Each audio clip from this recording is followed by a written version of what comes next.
Qual é a sua melhor história de não julgue um livro pela capa? Meu vizinho, Jake, achava que era o dono da nossa rua inteira, e durante meses, ele estacionava sua caminhonete enorme na minha entrada de garagem enquanto eu estava no trabalho, me bloqueando quando eu chegava em casa. Toda vez que eu pedia pra ele tirar o veículo, ele ria e dizia: "É só uma entrada de garagem, relaxa. O que você vai fazer a respeito?" A primeira vez que aconteceu, pensei que fosse um erro honesto. Bati na porta educadamente e expliquei a situação. Jake me mediu de cima a baixo e disse: "Ah, você deve ser o novo inquilino da Casa Azul." Eu respondi que sim, e que realmente precisava estacionar ali, já que era a minha entrada. Ele deu de ombros e disse que moveria a caminhonete quando tivesse tempo. Isso aconteceu 3 horas depois. Na segunda vez, deixei um bilhete amigável. Ele o amassou e jogou no meu gramado. Um dia, saí mais cedo do trabalho com uma enxaqueca e encontrei a caminhonete dele bloqueando minha entrada novamente, e tive que estacionar a 3 quarteirões de distância e caminhar doente para casa. Quando bati em sua porta, ele atendeu de roupão às 2 da tarde. "Você me acordou pra isso? É só uma vaga de estacionamento, rainha do drama." Expliquei que estava doente e só precisava entrar em casa. Ele literalmente riu e disse: "Deveria ter pensado nisso antes de decidir alugar em um bairro de verdade." Naquele fim de semana, ele piorou a situação. Eu estava recebendo os pais da minha namorada pela primeira vez, e eles não puderam estacionar porque a caminhonete de Jake estava lá, com um bilhete no meu para-brisa. "Obrigado pelo estacionamento gratuito, garoto inquilino." Tive que explicar aos pais dela porque estávamos caminhando 4 quarteirões para jantar. O pai dela, um cara bem tradicional, continuava perguntando por que eu estava deixando um vizinho qualquer pisar em mim. A gota d'água foi quando Jake começou a estacionar lá durante a noite. Eu acordava às 6 da manhã para trabalhar, e a caminhonete dele estava lá. E quando eu batia na porta, ele me ignorava completamente. Comecei a sair cada vez mais cedo, mas de alguma forma Jake sempre chegava antes. Uma manhã eu estava atrasado para uma reunião importante com um cliente, e a caminhonete dele estava lá de novo. Bati por 10 minutos antes que ele finalmente atendesse, claramente embriagado da noite anterior.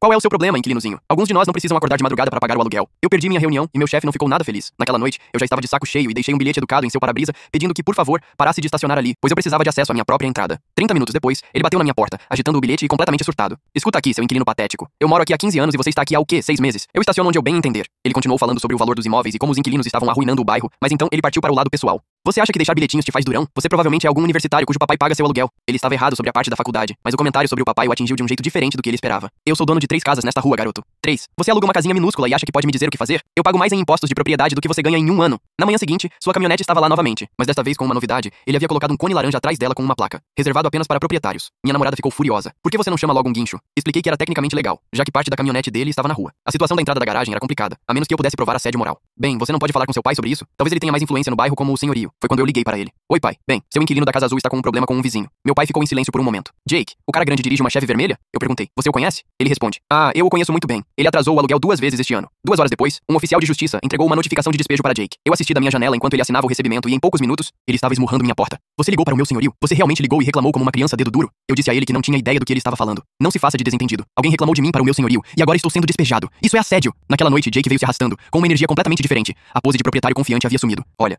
me desculpe pela coisa do estacionamento. Você pode, por favor, falar com seu senhorio para ele cancelar a minha ordem de despejo? Eu tenho filhos, cara. Não posso ser despejado." Eu apenas sorri e disse: "Você está olhando para a pessoa que pode resolver isso. Eu sou o filho dele." Não tive mais problemas com ele desde então.